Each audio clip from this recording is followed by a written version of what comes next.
Só pode cantar um canto novo quem tem um espírito novo, não é verdade? Então diga para esse irmão que está sentado ao seu lado, eu digo para você que está em casa, que o Espírito Santo esteja sobre você. Que você seja cheio do Espírito e cheio do amor de Deus, da sua paz, da sua esperança, porque o Senhor está com você. Olha nos olhos dessa pessoa e diga: o Senhor está com você. O Senhor está com você. Vamos aplaudir este Senhor que está conosco. É maravilhoso ou não é este Jesus? Então pode aplaudir mais forte.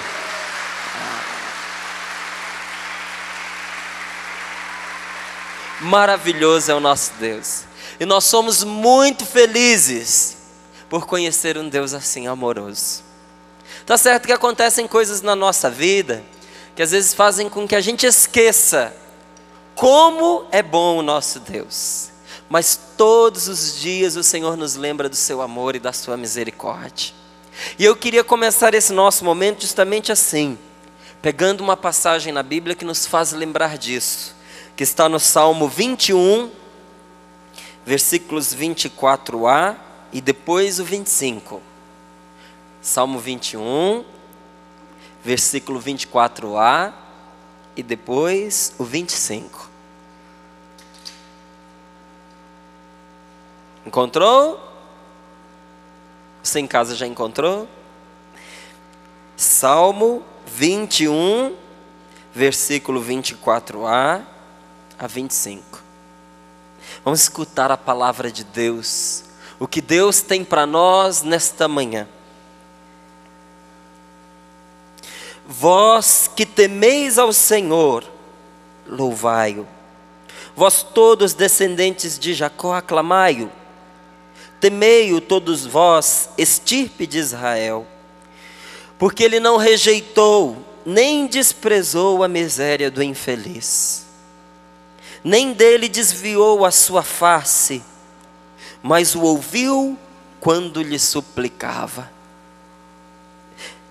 Vós que temeis ao Senhor, louvai-o, porque ele não rejeitou, nem desprezou a miséria do infeliz, nem dele desviou a sua face, mas o ouviu quando lhe suplicava. Vamos aplaudir a palavra do Senhor.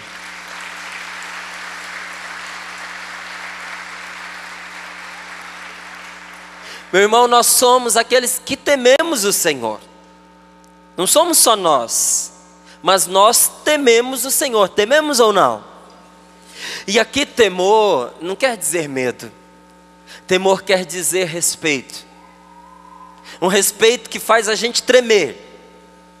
Eu não sei se você já teve a oportunidade de encontrar na sua vida uma pessoa tão respeitosa e tão importante que você ficou abalado de entrar na presença dessa pessoa. Você não sabia como se comportava diante dela.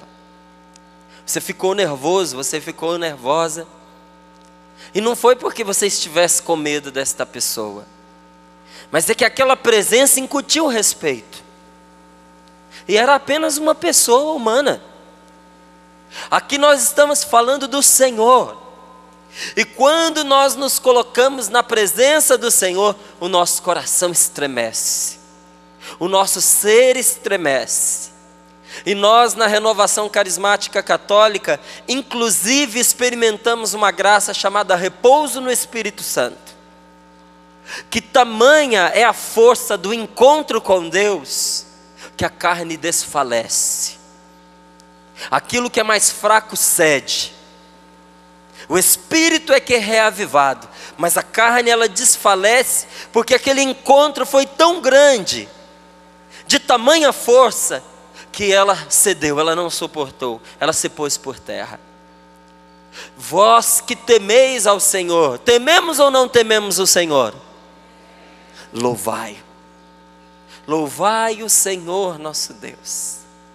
Nós vamos fazer deste dia, e não só deste dia, porque na verdade o que nós temos aqui é o começo do acampamento, não é verdade? que desde ontem está acontecendo para nós. Ontem, dia de Nossa Senhora Aparecida, mais este dia de hoje, não é? E vamos emendar aí com um lindo acampamento de oração que está nos esperando. Nós que tememos o Senhor, nós o louvamos, e faremos deste momento de graça um momento de profundo louvor, porque nós reconhecemos o que diz aqui a palavra do Senhor. O Senhor não rejeitou e não desprezou a miséria do infeliz. Eu preciso dizer a você que a infelicidade, ela não vem por outro caminho senão pelo pecado. A infelicidade, ela nasce do pecado. Porque a infelicidade é estar longe de Deus. Quando uma pessoa diz, como eu sou infeliz, ela pode dizer de uma outra maneira a mesma coisa, dizer, como eu estou me colocando longe de Deus. Como eu me permiti estar distante do Senhor. Porque a infelicidade manifesta o nosso afastamento de Deus. A dor não, o sofrimento não, mas a infelicidade sim.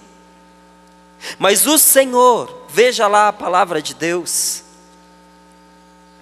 O Senhor, diz aqui, versículo 25, não rejeitou, nem desprezou a miséria do infeliz. Ainda que esta pessoa que esteja afastada de Deus, e sendo eu esta pessoa, ainda que seja eu esta pessoa, e eu esteja afastado do Senhor, e eu esteja vivendo de uma maneira miserável e infeliz, porque me afastei, o Senhor não me despreza, o Senhor não me rejeita, o Senhor não despreza você, o Senhor não rejeita você. Não importa o que você tenha feito, não importa o que aconteceu na sua vida, nem importa como esteja o seu coração neste momento, o Senhor não te rejeita, o Senhor não te despreza, Ele não vira as costas para você, Ele não esconde de você o seu rosto. Diz aqui a palavra do Senhor, nem dele desviou a sua face. Não são por causa dos meus pecados que o Senhor desviará a face de mim, gente. Que alegria para nós podemos dizer isso, que nem mesmo o mal que nós praticamos faz com que Deus desvie de nós a sua face e o seu olhar. Deus não se esqueceu de você, Deus não abandonou você, Deus não te despreza, Ele não te rejeita. Um marido traído pode rejeitar, uma esposa traída pode rejeitar, um filho que se frustrou pode rejeitar, alguém que você ama pode ter rejeitado você, mas o Senhor não te despreza, o Senhor não te rejeita. Se nós cairmos 1000 vezes, 1000 vezes o Senhor estará ao nosso lado para nos fazer levantar. Este é o nosso Deus, um Deus misericordioso, um Deus que tem compaixão de nós. Mas o que quer dizer assim, um Deus que tem compaixão? Um Deus que se coloca ao seu lado no seu sofrimento. É Deus que vem sofrer comigo. Se você disser para mim, Márcio, como eu tenho sofrido, como eu estou sofrendo, eu vou lhe dizer, como Deus está do seu lado. Porque Deus se coloca ao lado do sofredor. Deus se coloca ao lado daquele que padece. Então, irmão, minha irmã, não se deixe abater. Se as dificuldades elas caem sobre você, se as aflições bateram à sua porta, sob inúmeras formas, da doença, da pobreza, das traições, da falta de gratidão das pessoas que moram com você, se essas coisas têm acontecido em sua vida, eu lhe digo, não se deixe abater, porque com você está o Senhor. Não é qualquer pessoa que está ao seu lado, é o Senhor. Diga para o seu irmão, o Senhor está com você. Coragem, meu irmão, porque o Senhor não te despreza, o Senhor não te abandona. Uma das coisas que Jesus fez questão de dizer para os discípulos, gente, foi essa. Ele disse, coragem, No mundo haveis de ter aflições, mas coragem, eu venci o mundo. Neste mundo você passará por aflições. E aflição não é outra coisa senão aflição. Não tem aflição fraquinha. Porque se ela te aflige, é porque ela tem força sobre você. Se você ficar assombrado com a aflição, é porque ela tem força. E Jesus está falando dela: olha, neste mundo, você, como é que é seu nome? Então, você. O Senhor diz: olha, você vai passar por aflições. Elas vão acontecer na sua vida. E Ele não disse a você: eu vou te tirar esta aflição. Mas o que é que Ele te disse? Coragem, eu venci o mundo. O Senhor está dizendo para você: coragem, eu estou do seu lado. E eu que venci o mundo, com você eu vou vencer esta aflição que se põe contra você. O Senhor não a tirará, mas fará com que você a vença. E tendo vencido esta aflição, você será mais rico do que quando ela chegou até a sua vida. O Senhor quer te dar a vitória sobre ela. Mas para isso é importante que você faça uma coisa: não se deixe abater. Lute contra ela, enfrente-a. Eu li outro dia uma história que eu achei um espetáculo. Conta que 2 meninos, eles estavam brincando, né, desses países que você sabe que são muito frios. Então quando chega o inverno, nesses países neva-se, e neva-se mesmo. Do tempo que eu fiquei morando em Portugal, eu fiquei impressionado. Porque em Portugal tem um lugar chamado Serra da Estrela. E a Serra da Estrela, mesmo nos dias mais quentes, no topo da serra, você encontra neve. E quando é inverno, é impossível chegar até lá. Porque a camada de neve é muito espessa. É muito alta, muito mais alta do que um ser humano. É grande, é espessa a camada de neve. Se isso acontece num país que não é tão frio, imagine esses outros países mais frios. É onde há um lago, o lago congela mesmo, vira pedra, pedra de gelo. E muitas crianças brincam ali em cima do lago, como a gente vê. A gente nem precisa ver o lago aqui no Brasil. Se você tem um piso cheio d'água, você já vê o que as crianças fazem nesse piso cheio d'água, não é? Ficam de um lado, outro do outro, eles vão correndo, eles escorregam. Não é? E se o piso é lisinho, eles se jogam de barriga, eles se jogam de costa, eles deslizam por ele. Não adianta você avisar, porque é você distrair e a criançada está lá fazendo a mesma coisa outra vez. Lá na neve é assim. As crianças se vestem para se aquecer do frio, mas quando elas encontram um lago gelado, elas vão patinar sobre o lago, elas vão escorregar sobre ele, como as nossas crianças fazem. Só que um dia 2 desses amigos estavam crianças brincando sobre o lago, e o lago já não estava tão congelado assim.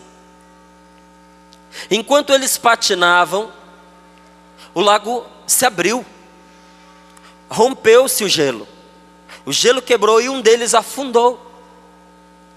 E quando o amiguinho viu que ele tinha afundado, o amiguinho entrou em pânico, porque o gelo é transparente.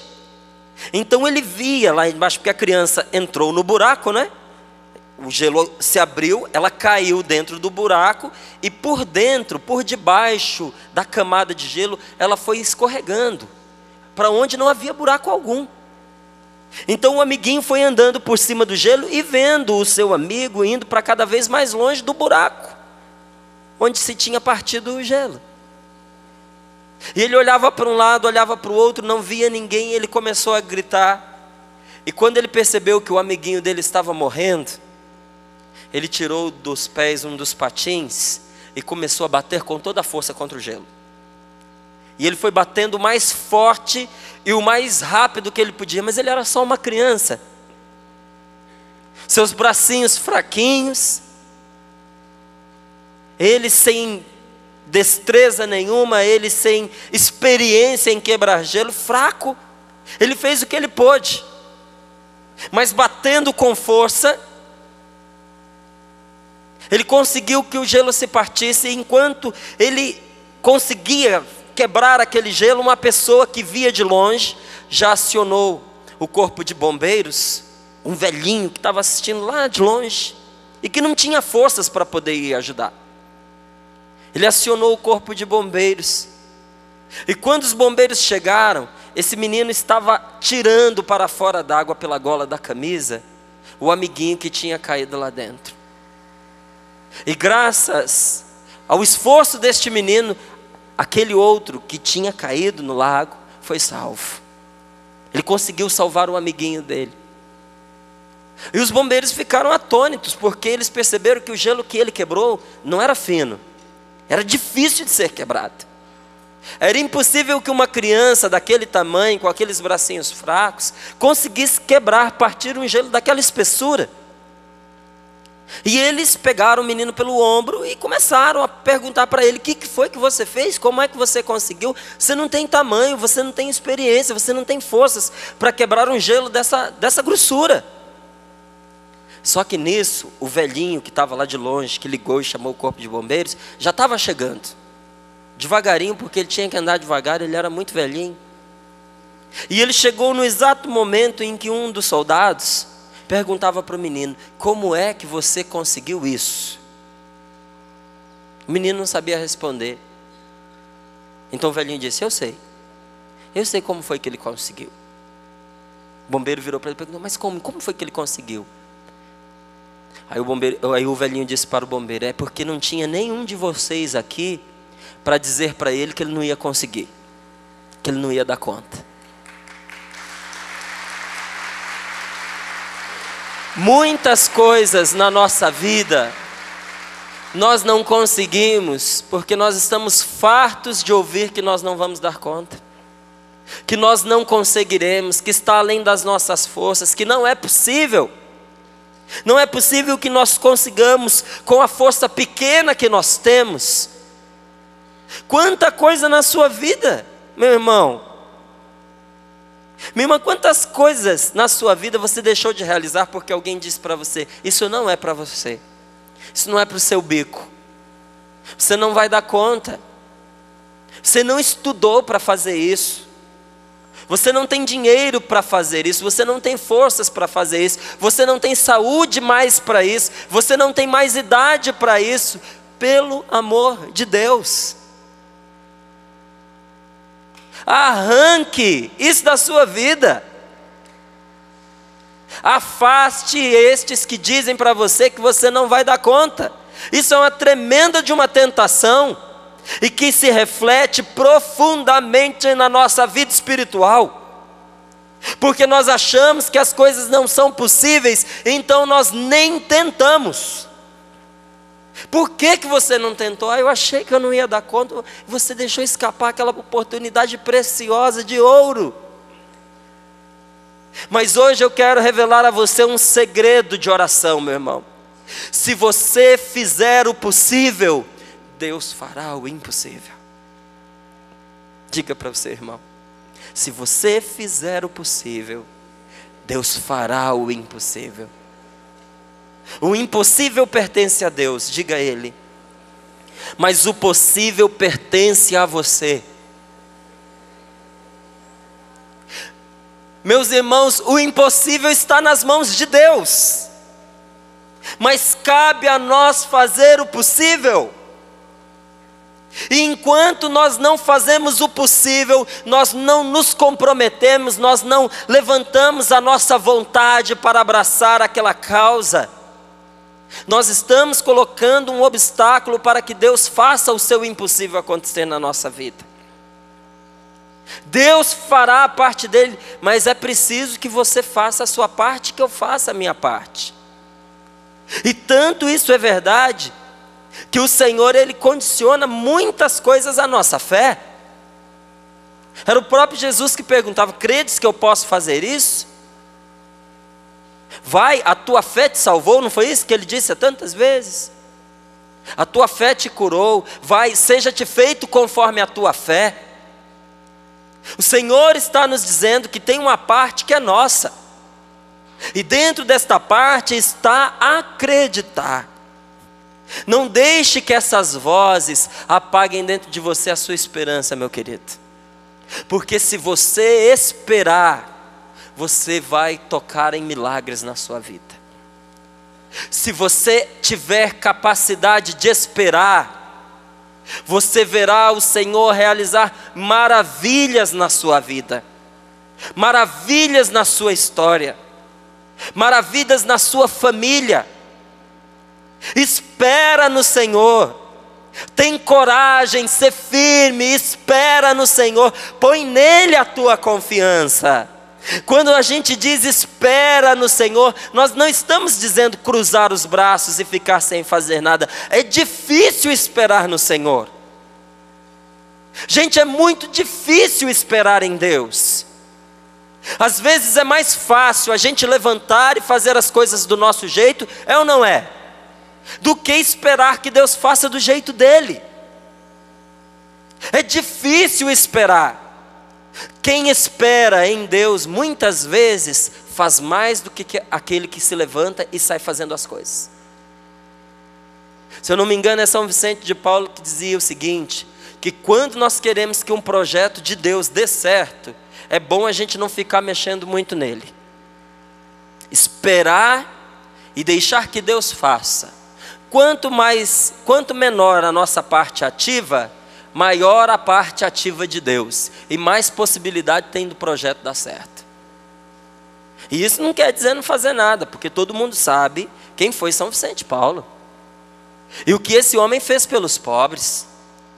Mas o que é que ele percebia? Que havia um momento em que não adiantava eu fazer nada, nem você fazer nada. Há um momento que a única coisa que nós podemos é esperar em Deus, e essa espera ela é ativa. É uma ação, porque eu tomo a decisão de estar pronto à espera. Eu quando era militar, né, nós tínhamos, isso é comum entre os militares, nós tínhamos duas posições principais, não é? Que era descansar e em sentido, quando nós estávamos parados. Então descansar, você fica um pouquinho mais à vontade, as pernas ficam abertas, as mãos ficam para trás. Em sentido não, você está com as pernas juntas, as mãos do lado, pronto para executar qualquer movimento. Em descansar, você não consegue fazer qualquer movimento. Os movimentos principalmente partem da posição de prontidão, de sentido. Então, se você está em descansar, primeiro tem que colocar a tropa em sentido, para depois dar uma outra ordem. Esperar, gente, não é ficar em descansar. Esperar é ficar em sentido. É ficar pronto para obedecer. A gente ainda não está fazendo nada, mas nós estamos prontos, esperando do Senhor a sua ordem, para nós executarmos aquilo que Ele nos pede. E os que esperam no Senhor têm as forças do Senhor. Quer abrir comigo uma passagem? Isaías, no capítulo 40, versículo de 30 a 31. Isaías 40. Isaías capítulo 40, versículos 30 e 31.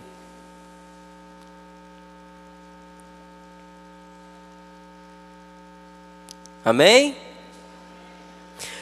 Olha lá o que diz o Senhor na sua palavra. Até os adolescentes podem se esgotar, e jovens robustos podem cambalear, mas aqueles que contam com o Senhor renovam suas forças. Ele dá-lhes asas de águia, correm sem se cansar e vão para a frente sem se fatigar. Palavra do Senhor. Graças a Deus. Graças a Deus. Os adolescentes podem esgotar as suas forças. Eu não tenho adolescentes em casa. Eu tenho 2 pequenininhos. Um tem 5, outro tem 3 anos. E eu olho para eles, gente, e eu não sei quando é que se acabam as forças dele, porque não se acaba. É o dia inteirinho, o inteirinho. Se você sair com eles, é o dia inteirinho, correndo para lá, correndo para cá, sobe em cima das coisas. Você leva para brincar, você passeia, você joga com eles, e quando chega em casa, eles continuam correndo, pulando, saltando, subindo em cima do sofá, subindo em cima das camas, e você tem que ter cuidado, porque senão se machucam. Eu poderia dizer a você, até as crianças podem se esgotar, e a gente tem dúvida se elas se esgotam ou não. E jovens robustos, jovens fortes, no auge da sua juventude, eles podem cambalear. Mas aqueles que esperam no Senhor, olha só que palavra, aqueles que contam com o Senhor, renovam as suas forças. Se você se enfraqueceu, olha o segredo. Se as suas forças acabaram, e você hoje está descobrindo que vale a pena contar com o Senhor, eu lhe digo, está preparado para você, nesta pregação, nesta palavra proclamada do Senhor, o revigorar das suas forças. Porque se você conta com o Senhor, Ele renova as suas forças. O Senhor dá a você asas de águia, para que você voe, e voe alto, para que você corra sem se cansar. E a última frase, vá para frente sem se fatigar. Os que contam com o Senhor avançam sem se fatigar. Vale ou não vale a pena contar com o Senhor? Conte com o Senhor, meu irmão. Porque se você fizer o possível, Deus fará o impossível. Se você espera no Senhor, Ele renova as suas forças. Porque na hora da fraqueza, justamente na hora da fraqueza, de uma maneira especial para a hora da fraqueza e do medo, que Jesus renova para nós aquela promessa: descerá sobre vós o Espírito Santo e vos dará a força. A força é para quem está fraco, a força é para quem está abatido, a força é para quem está com medo. O Senhor não condena você pelo seu medo. O Senhor não desanima de você por causa da sua fraqueza. Mas é agora, nesta hora, em que você mais precisa, que Ele quer dar a você a força de que tanto você necessita. Esta força está guardada para você exatamente nesta hora. É justamente agora. Só que há um segredo para esta força. A força que nós buscamos para vencer as dificuldades, as aflições da nossa vida, ela se esconde por trás de um segredo. Segredo a gente conta baixinho, não é? Então eu vou contar bem baixinho para você o segredo, que é só para você escutar. Há um segredo na busca da força espiritual. Quando você vai vencer uma dificuldade na sua vida, você tem dois lugares aonde você pode buscar a força com a qual você vai lutar. São duas fontes. Uma está embaixo e a outra está em cima. Você pode buscar as forças para você vencer embaixo, ou você pode buscar a força para você vencer no alto. E isso acontece inclusive no mundo natural. Porque você olha o nosso mundo de hoje, ele é movido a energia. Ele é movido a força. E grande parte desta força vem pelo uso do petróleo. Verdade? E onde fica o petróleo? Embaixo, na terra. É difícil de alcançar. Você tem que ter brocas e mais brocas, tem que perfurar, fazer pesquisa, encontrar os lugares corretos. É difícil chegar até lá. Depois tem alguns problemas. Essa fonte de energia, ela termina, ela se esgota, ela vai acabar. Tem outro inconveniente também, essa força é limitada, ela não pode tudo. Tem mais uma coisa ainda, essa força ela polui, ela tem consequências. Essa é a força que a gente busca embaixo. Por isso mesmo, hoje existem cientistas que estão empenhados em buscar energia de uma outra fonte, que vem do alto, que é a luz do sol. Num raio de sol, existe uma energia imensa, incomensurável, imensamente mais poderosa do que a do petróleo. É que a gente ainda não sabe como aproveitá-la, mas estamos aprendendo. Essa energia é mais barata, ela é limpa e está muito longe de se esgotar. No mundo espiritual acontece a mesma coisa. Você pode buscar as forças para você vencer embaixo, nas suas capacidades humanas, na sua inteligência, nos recursos financeiros que você tem, nos contatos, porque você conhece muitas pessoas, nos seus vários contatos, nas articulações que você faz. Você pode buscar aí a sua força para vencer. Mas essa força tem limites. Essa força não pode tudo. Essa força se esgota. E aqueles que utilizam dessas forças, muitas vezes se encontram esgotados. Mas o segredo que se desvela aos nossos olhos, minha gente, é que há uma força que vem do alto. Uma força prometida por nosso Senhor. Descerá sobre vós esta força pelo Espírito Santo. O Espírito Santo que vos dará a força. Essa força não tem limites para ela. Até a luz do sol tem seus limites, mas não há limites para a força do Espírito Santo na luta que você trava todos os dias contra as aflições que se colocam no seu caminho. Alguém aqui passa por dificuldades? Por aflições? Eu passo, você passa e nós todos passamos. Mas existe uma força à sua disposição. E você poderia até me dizer assim: mas Márcio, eu sinto como se eu estivesse lutando com as minhas próprias forças. Graças a Deus, que bom que você está lutando.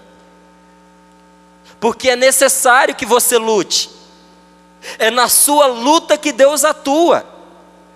Só que veja uma coisa interessante. Aqui na Canção Nova nós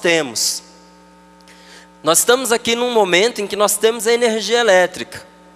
Mas se lá na cidade, na fornecedora de energia, cair essa força elétrica, o que você imagina que aconteça? Imediatamente são acionados os geradores de energia. Não precisa ir alguém correndo lá e acionar um botão. Ele se liga automaticamente. Cai a energia elétrica e imediatamente as forças de reserva se colocam em operação. Na nossa vida também acontece assim. Nós lutamos enquanto nós podemos. E quando nós não podemos mais, que os nossos braços caem, e que eu não posso mais avançar porque eu já não tenho forças, são acionadas as energias de reserva na minha vida espiritual. Só que veja, enquanto aqui a maior energia é a elétrica que me é oferecida, e a do gerador, ela acaba rapidinho. Se eu não tiver um fornecimento logo, o gerador vai parar. Ou então eu vou ter que alimentar esse gerador com combustível, com diesel. A força que vem do alto, não. As minhas forças é que são limitadas. Quando caem as minhas forças e eu não posso mais avançar, são acionadas as forças do Espírito em nós. Não guarde as suas forças. Não guarde as suas energias. Porque enquanto você tem energia para poder lutar, esta outra energia não é disparada em você.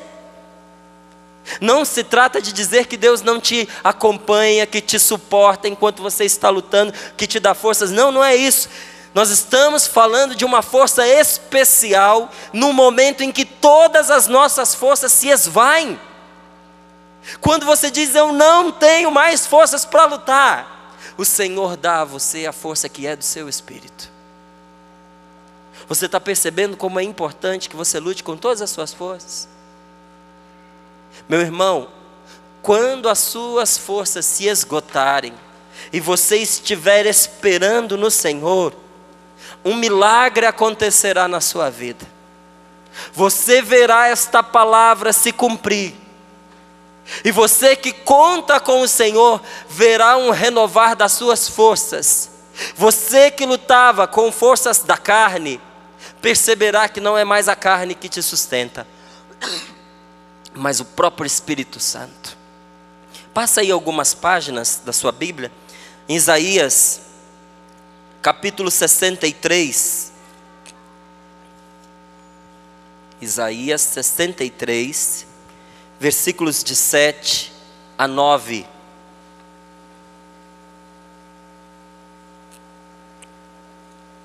Isaías 63, versículos de 7 a 9. Encontrou? Está à mão já? Isaías 63, versículo de 7 a 9. A palavra de Deus nos fala: quero celebrar os benefícios do Senhor e seus gloriosos feitos, por tudo que fez em nosso favor e por sua grande bondade, com a qual nos cumulou na sua ternura e na riqueza do seu amor. Verdadeiramente dizia de si para si: aqueles são o meu povo, filhos que não me renegarão. E tornou-se o seu Salvador em todas as suas aflições. Não era um mensageiro, nem um anjo, mas a sua própria face que o salvava. No seu amor e na sua ternura, ele mesmo os livrava do perigo. Durante o passado, sustentou-os e amparou-os constantemente. Palavra do Senhor. É para isso que a gente está aqui, meus irmãos, para celebrar os benefícios do Senhor e os feitos dele na nossa vida. Porque há muita gente que não entende o que acontece na sua própria vida, e não entende o que Deus faz com elas. Mas veja o que diz a palavra do Senhor: porque tudo o que Deus fez, veja aí, tudo o que Deus fez, Ele fez em nosso favor. Tudo que Deus fez na sua vida, Ele fez em seu favor. Nada para te castigar, nada para te prejudicar, nada para dizer: você pegou um caminho errado, então toma isso para que você volte ao caminho certo. Não. Tudo que Deus fez em sua vida, Ele fez em seu favor, porque Ele é bom, por causa da sua bondade. Veja o que diz a palavra de Deus: com esta mesma bondade Ele nos cumulou na sua ternura e na riqueza do seu amor. Deus dizia para si mesmo aqui, Ele dizia para si mesmo: estes são meu povo, filhos que não me renegarão. E tornou-se o seu Salvador em todas as suas aflições. Repita comigo: Deus tornou-se o meu Salvador em todas as minhas aflições. Não é em qualquer aflição, não é naquela aflição, mas em todas as minhas aflições, Deus tornou-se o meu Salvador. Diga para o seu irmão: Deus tornou-se o seu Salvador em todas as suas aflições. Não importa qual seja ela, mas Deus tornou-se o seu Salvador em todas as suas aflições. Não há aflição da qual Deus não te salve. Não há, meu irmão, não há aflição da qual Deus não te salve. Eu tenho estudado teologia, tenho feito a faculdade de teologia neste último ano, não é? São 4 anos. É como para os seminaristas. Não sou seminarista, eu sou casado, tenho filhos, mas eu estou fazendo o curso de teologia. E eu acho interessante, porque a minha turma, que é a turma da noite, não tem nenhum seminarista. A teologia é no seminário, mas todos que estão fazendo a teologia ali, eles não são seminaristas, são leigos, como eu, como você. E eu fico curioso para saber os motivos pelos quais eles fazem teologia. E um dia eu cheguei para o Flávio, que é meu amigo ali de turma, e perguntei para ele: Flávio, por que você resolveu fazer teologia? E o Flávio me contou uma coisa espetacular. O Flávio me disse o seguinte: Márcio, eu tenho, ele tem 2 filhos, e uma delas é uma menina, a mais velha. E ele dizia: Márcio, eu tive uma filha, e a minha filha ainda bebezinho, com quase 2 anos, ela teve complicações. Teve um problema no pulmão, e esse pulmão ficou infeccionado, e a infecção tomou os 2 pulmões. O médico não nos animou. Ele queria fazer com que a gente entendesse que o caso dela era muito grave e que provavelmente nós a perderíamos. Naquele dia particularmente, eu tive a certeza de que minha filha ia morrer. Eu vi a minha filha deitada ali, fora de si. Ela estava fora de si, pálida. O semblante dela era de morta. E foi tão duro para mim ver a minha filha naquelas condições, que eu saí dali para chorar, porque eu não queria ver que a minha mulher visse eu chorando ali na frente dela, porque ia tornar mais difícil ainda a situação para minha mulher. Mas eu fui chorar. Saí ali do hospital, fui chorar num canto, e uma freira me viu chorando. Então a freira sentou do meu lado, me abraçou e me perguntou: por que você está chorando? E eu contei para ela que a minha filha ia morrer, que ela estava com os 2 pulmões infeccionados e que provavelmente ela não teria volta.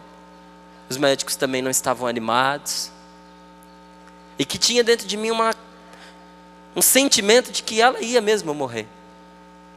E a freira disse para mim assim: por que em vez de você chorar aqui, você não vai chorar aos pés de alguém que pode resolver o seu problema? Eu não entendi, mas ela me pegou pelo braço, me levou até a capela, porque no hospital tinha uma capela, me levou diante do Santíssimo, me explicou quem era o Santíssimo Sacramento, porque eu não sabia, me disse o que ele podia fazer por mim, e ele disse: Márcio, eu nunca rezei como eu rezei naquele dia. Ali eu chorei, ali eu pedi a Jesus pela minha filha, ali eu me derramei diante dele, e num certo momento da oração, eu me senti consolado. Eu senti que Deus ia curar a minha filha, e fui para dizer isso para minha esposa. Quando eu cheguei no quarto, a minha esposa estava junto da cama da minha filha.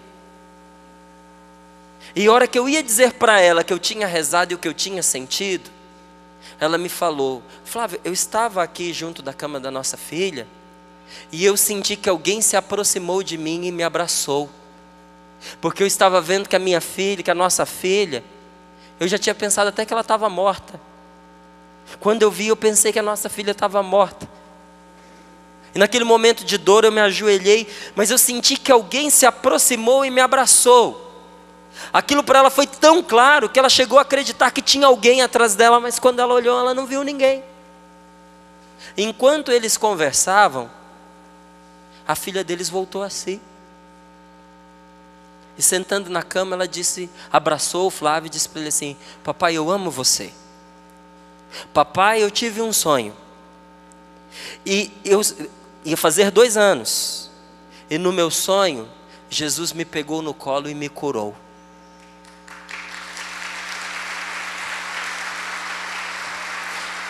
Foi assim que esta menina foi curada. Foi assim. E o Flávio me contava que a vida dele teve uma reviravolta por causa disso. E que hoje, nesta altura da vida, ele faz uma faculdade de teologia, porque o desejo que ele tem é se colocar à disposição desse Deus que vem em socorro. Deus vem em socorro das nossas angústias, gente. Deus é socorro sempre presente na angústia.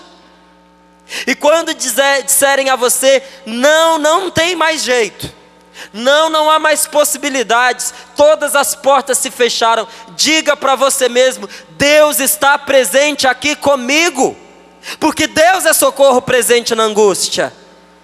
O Senhor é socorro presente na angústia. E aquele que sofre não sofre sozinho, porque o Senhor está com ele. O Senhor está com você. A gente fala de uma maneira especial para as pessoas que sofrem, porque como o nosso povo tem sofrido. É mentira minha? Como a nossa família sofre, gente. Como nós sofremos dentro da nossa família. É tribulação de tudo enquanto é lado. É aflição que nos cobre, que se abate sobre nós. E eu morro de pena. Eu tenho dó das pessoas que lutam pelas suas próprias forças e que não descobriram que tudo se põe ao seu alcance quando você verdadeiramente acredita. Quando você tem fé, meu amigo, não existem barreiras intransponíveis. Não existe não é possível, não existe. A fé, ela supera estas barreiras. A fé supera as aflições pelas quais nós passamos. A fé é a nossa vitória nestas situações. Você acha que só você que sofre? Eu estava lendo esses dias a vida de Santa Teresa d'Ávila. Santa Teresa, ela dizia que ela era tão atormentada pelos demônios que ela não tinha sossego, que ela era espancada por eles, que ela tomava mesmo burdoadas, pancadas, e que em especiais momentos o Senhor concedia a graça de vê-los. A graça sim, porque ela tomava consciência do que era. E um dia, ela deitada na cama, ela via mesmo uns diabinhos ali aos pés dela, que a atormentavam. Isso está escrito na vida de Santa Teresa, na biografia dela você vai encontrar. E ela disse para as irmãs que estavam ao lado dela assim: olha, eu pediria água benta se vocês não rissem de mim. Porque quem mora em comunidade sabe que você não pode dizer qualquer coisa que os irmãos acham engraçado também. E ela pensava: se eu disser que eu preciso de água benta porque tem uns negocinhos correndo aqui em volta de mim, as irmãs vão rir de mim. Então o que foi que ela disse? Olha, se vocês não rissem de mim, eu até que pedi água benta. E as irmãs, vendo a aflição dela, as dores que ela estava suportando, trouxeram a água benta, jogaram sobre ela e não adiantou nada. Então ela pegou a água benta da mão das irmãs e jogou-a no lugar onde estavam aquelas coisinhas correndo. E ela diz lá na biografia que foi como se com uma mão tivesse sido tirado aquele sofrimento que ela estava passando, porque ela se sentia espancada fisicamente por aquele que tentava ela, por aquelas aflições que lhes eram infringidas, como verdadeiramente pancadas. Ela sentia isso no seu próprio corpo. E o que Santa Teresa ali viveu, São Paulo também viveu. São Paulo dizia que ele era comprimido por aflições de todos os lados, combates por fora, temores por dentro. Quantos de nós vivemos aqui assim? Nós, muitos mesmo, muitos não são poucos, nós nos sentimos comprimidos por aflições de todos os lados.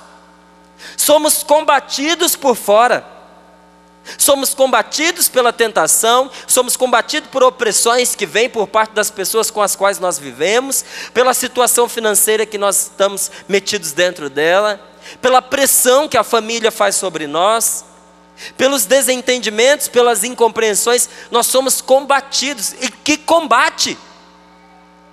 Enquanto que por dentro nós somos assolados por temores, por medos. Medo de fracassar, medo de ser infeliz, medo de ser rejeitado, medo de não ser aceito na família, medo de perder o emprego, medos, tantos medos.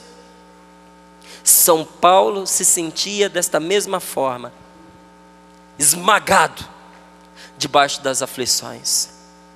Mas existia em Jerusalém uma piscina milagrosa Diz a Sagrada Escritura, diz isso lá. Que todo aquele que estava doente, aflito por algum mal, quando as águas se agitavam, aquele que fosse o primeiro a descer as águas, ficava libertado, ficava curado do mal que tivesse. Se a pessoa tinha uma doença e as águas se agitavam, se ela fosse a primeira a descer, ela ficava curada. Quando Jesus visitou esse lugar, tinha um homem ali, há muitos anos. E Jesus perguntou para ele: por que você está aqui? Ele disse: Senhor, eu tenho este problema, eu quero ficar curado. E Jesus, como que querendo saber por que ele não tinha ficado curado, ele conta: é que eu não consigo me locomover. Então quando a água se agita, um outro doente desce antes de mim, e tem muitos anos que eu estou aqui. Jesus cura aquele homem, gente. E Jesus cura aquelas pessoas que estavam ali enfermas e aflitas pelo mal. Porque Jesus é mais do que aquela piscina. Aquela piscina milagrosa era um sinal de Jesus, daquele que viria para sanear a nossa vida e curar as nossas feridas. Mas apenas um descia e ficava curado. Em Jesus ficam curados todos os que dele se aproximam. Eu e você, nós precisamos descer ao encontro de Jesus. E eu digo descer, porque para encontrar Jesus é preciso se humilhar, é preciso se rebaixar, é preciso se reconhecer necessitado. O orgulhoso não se encontra com Jesus. Aquele que se basta a si próprio não se encontra com Jesus. É preciso descer até essas águas purificadoras. Você pode vencer essa situação que te aflige, que talvez até tenha feito com que você viesse a Canção Nova. Ela pode ser vencida, mas você precisa descer até a piscina que é Jesus. Muito mais, você precisa se lançar nesta piscina que é Jesus. Você precisa pular de cabeça. Eu preciso pular de cabeça. Nós precisamos nos entregar. E este pular em Jesus requer a nossa fé. Um dia, passeando pela cidade, as pessoas começaram a prestar atenção no mendigo que ficava na entrada da cidade. Era um mendigo diferente. Esse mendigo, ele ficava sentado, ele tinha um cartaz no qual estava escrito assim, mais ou menos assim: sou bonito, inteligente, feliz, moro bem, a minha vida é uma maravilha, não me falta coisa alguma, tenho pessoas que me amam, sou imensamente feliz. O povo olhava para aquilo e disse: peraí, o cara está bem, está numa família boa, mora bem, e com esta placa aí, sentado, todo imundo, maltrapilho, é louco. Além de mendigo, é louco. Só que ele foi percebendo que à medida que o tempo ia passando, as coisas para ele estavam melhorando. Até que um dia, chegou alguém e disse para ele assim: olha, eu vejo você aí sentado no chão, com esta placa, sempre sorrindo, essa mensagem aí, satisfeito. Olha, eu tenho prestado atenção em você, eu acho que não era para você ser um mendigo não. Se você quiser, você pode vir trabalhar comigo, eu trabalho com propaganda. Rapidinho o mendigo ficou de pé e respondeu para ele: mas é claro, não tem hora melhor do que essa, vamos lá, eu trabalho com você. E foi um achado, porque o homem que o contratou realmente achou uma peça preciosa. E esse rapaz, que era um indigente, era um mendigo, se deu bem naquilo que fazia. E rapidinho ele montou a empresa dele. E montando a empresa dele, ele contratou pessoas para educá-lo, professores que lhe deram aulas particulares. Passou a se vestir muito bem, passou a frequentar ambientes públicos, bons, seletos. E isso chamou a atenção de um jornalista, que foi lá para poder fazer uma entrevista com ele. E disse: olha, vem cá, fala a verdade aqui para a gente. Você era mendigo mesmo? Você ficava sentado na praça aí, segurando cartazes, pedindo esmolas? Aí ele falou, é verdade, era isso mesmo que ia acontecer comigo. Então conta para mim o que foi que aconteceu. Ele falou, bom, no começo eu tinha uma placa que dizia assim: sou infeliz, tenho doenças, moro mal, passo fome, não tenho família, a minha vida é uma desgraça, tenha misericórdia e me faça uma esmola. Ele disse, enquanto eu tinha isso anotado na placa, as pessoas nem sequer olhavam para mim, elas nem passavam por mim, elas davam a volta. E por mais que eu me esforçasse em pedir, até as moedas da minha latinha, passavam-se os dias, elas iam diminuindo. Cada vez as pessoas colaboravam menos. E pior, eu percebi que aquelas palavras que eu escrevi na placa, elas estavam afetando a minha vida. Eu comecei a viver em função daquelas palavras, que era doença, desgraça, pobreza. E eu percebi que a minha vida estava se acabando. Então eu tomei uma decisão. Mudei os dizeres da placa. Coloquei na placa: sou bonito e inteligente, sou feliz, tenho dinheiro e moro bem, não me falta coisa alguma. E mesmo sem pedir nada, eu passei a notar que a minha latinha de moedas cada vez tinha mais. E que as pessoas passavam por mim e sorriam. Algumas conversavam comigo, até que um dia alguém me convidou para trabalhar. Eu fui melhorando e cheguei aonde eu cheguei. Aí o jornalista, sem acreditar muito nisso, até com um certo cinismo, virou para ele e perguntou assim: você está querendo me fazer acreditar que os simples dizeres que você pôs numa placa mudou a sua vida? Aí ele disse assim: não, você está sendo um tolinho, você está sendo ingênuo. Não foram os dizeres que eu anotei na placa. Primeiro eu tive que acreditar neles, para que a minha vida mudasse. Se o simples acreditar em umas palavras, podem fazer a diferença na vida de uma pessoa. Imagine você o que a fé na palavra de Deus, e não nas palavras de um cartaz, pode fazer na vida de alguém. Porque as promessas de Deus estão aqui para nós, gente. As promessas de Deus, elas não falham. Quando uma águia pequenininha vai voar pela primeira vez, do alto da montanha, o que ela vê lá embaixo é só um abismo. Mas o Senhor que a criou para voar, colocou dentro dela uma certeza de que naquele vazio existe o ar que vai sustentá-la. Ela não vê o ar, ela nunca voou, mas ela sabe que o ar está ali. E se o voo dela falhar, tem um pai e tem uma mãe que com o corpo vão sustentá-la para que ela não se arrebente na queda. Debaixo do meu pé e do seu pé tem um abismo esperando que a gente pule, que é o da fé. Mas o Senhor que nos manda saltar, colocou no nosso coração a certeza de que aquele vazio está cheio da promessa dEle. E se o ar não falta a uma águia, muito menos as promessas de Deus vão faltar a você se você se arriscar nela. Arrisque-se nas promessas de Deus. Aceite a palavra de Deus na sua vida. Faça você a experiência e você verá que o Senhor, Ele vai te sustentar com aquilo que Ele te prometeu, com a palavra dEle. E mais, eu lhe digo, que você pode dizer assim: e se minha fé falhar? E se o meu voo falhar? Ainda que o seu voo e a sua fé falhe, você tem um Pai, que do céu Ele te sustenta com o corpo dEle. Deus não permitirá que você se destrua, porque você acreditou e se arriscou nele.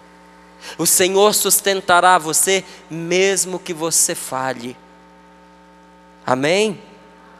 Vamos pegar uma última palavra para nós encerrarmos este nosso momento.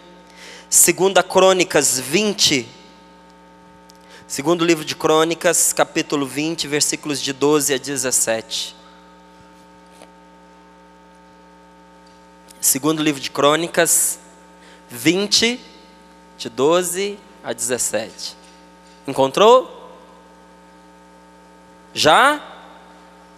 Não? 2 Crônicas 20, de 12 a 17. Deixa eu ler para você. Ó nosso Deus, não exercereis sobre eles a vossa justiça? Pois a força nos falta diante dessa multidão que avança contra nós. Não sabemos o que fazer, e nossos olhos se voltam para vós. Toda a população de Judá lá estava, de pé, diante do Senhor, com suas crianças, suas mulheres e seus filhos. Então, no meio dessa grande multidão, o Espírito do Senhor apoderou-se de Jaziel, filho de Zacarias, filho de Banaías, filho de Jeiel, filho de Matanias, um levita da linhagem de Asaf, e disse: prestai atenção, disse ele, homens de Judá e de Jerusalém, e tu, rei Josafá, eis o que vos diz o Senhor: não temais, não vos deixeis atemorizar diante dessa multidão imensa, pois a guerra não compete a vós, mas a Deus.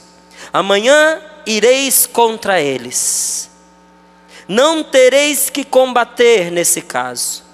Colocai-vos lá e permanecei lá para contemplar a salvação que o Senhor vos concederá. Não temais, Judá e Jerusalém, não tenhais pavor. Saí-lhes amanhã ao encontro e o Senhor estará convosco. Palavra do Senhor. Vamos aplaudir esta palavra. Ó nosso Deus, não exercerei sobre ele a vossa justiça. Veja se nós não estamos aqui, gente, eu e você. Preste atenção no que eu vou lendo agora para você. Pois a nossa força nos falta. A nossa força nos falta diante dessa multidão de aflições, de tentações e até mesmo de pessoas que avançam contra nós. Veja se você não está escrito aqui. Não sabemos o que devemos fazer. Você já se encontrou assim? Já se encontrou sem forças diante de uma multidão de aflições que te cercou? Você já se encontrou sem saber o que fazer? Já? Já houve um momento em sua vida em que você tentou de tudo e já não sabia mais o que fazer? Nesta hora, o que foi que este povo fez? Olha aí o que diz no versículo 12, no finalzinho. Então, Senhor, os nossos olhos se levantaram para vós. Segredo a gente diz baixinho, não é? Então vou dizer baixinho o segredo. Sabe qual foi muitas vezes o nosso problema, gente? A nossa falha e o que nos impedia de alcançar a graça? É que os nossos olhos estavam voltados para baixo, para os nossos problemas e as pessoas à nossa volta. Nós não tínhamos levantado os nossos olhos para o Senhor. Levante hoje os seus olhos para o Senhor. Porque esta guerra não é vossa, não é o que diz a palavra? Sim ou não? Porque esta guerra não é vossa. Você está nesta guerra, mas esta guerra é do Senhor. O Senhor se levanta em seu favor. Mas não foi isso mesmo que o Senhor disse? Levantem-se, avancem, vão ao encontro deles, não para combater, mas para ver a salvação que vos espera. Não é o que diz o Senhor? Sim ou não? Vamos fazer essa experiência então? Então levante-se e ponha-se de pé em prontidão. Diz a palavra que quando eles disseram: olha, Senhor, a multidão avança e a força nos falta e nós não sabemos o que fazer, conta lá que homens e mulheres, jovens e crianças estavam de pé diante do Senhor. Olha a sua volta, olha ao seu lado. O que você vê? Homens, mulheres, jovens, crianças. Como? De pé, diante do Senhor. E o Senhor diz a você que levante os seus olhos para Ele, porque você já não sabe o que fazer. Se você não sabe o que fazer, levante os seus olhos para o Senhor, irmão. Quando nós chegamos a dizer, eu não sei mais o que fazer, a solução está em levantar os olhos para o Senhor. Então repita comigo: Senhor, eu já não sei o que fazer. Diante desta multidão que avança contra mim, a minha força me falta, e eu já não sei o que fazer. Mas eu estou aqui, Senhor, de pé com os meus irmãos. Até o dia de hoje, eu muito olhei para os meus problemas, e para as pessoas à minha volta. Mas hoje, em nome de Jesus, é para Ti que eu levanto os meus olhos. Eu levanto os meus olhos para o Senhor. Porque esta guerra não é minha. Quem combate por mim é o Senhor. Vem, Senhor, combater comigo. Vem, Senhor, combater comigo. Vem, Senhor, combater por mim. Vem, Senhor, combater por mim. Eu quero lutar ao Teu lado, Senhor. Eu quero lutar ao Teu lado, e Senhor. ter a Tua sabedoria. E ter a Tua sabedoria. Porque eu já não sei o que fazer. Porque eu já não sei o que E as fazer. forças me faltam. E as forças Vem me em meu socorro, Senhor. Vem em meu socorro, Eu me Senhor. lanço, Senhor. Eu me lanço, nas Senhor. Tuas promessas. Nas Tuas na promessas. Tua palavra. Na Tua palavra. Eu sei que a Tua palavra me sustentará. Eu sei que a Tua palavra me sustentará.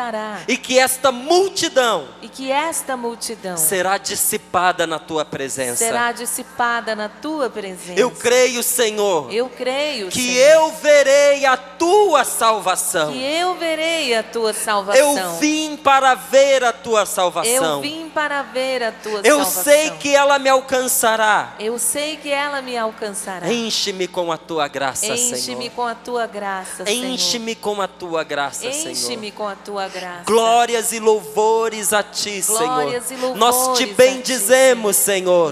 Nós te glorificamos por toda a Tua bondade em nossa vida. Vamos dar glória ao Senhor. Vamos bendizer ao nosso Senhor. Vamos aplaudir este Deus maravilhoso. Que nós começamos a nossa oração dizendo: vós que temeis ao Senhor, louvai-o, porque Ele está conosco, Ele está no meio de nós.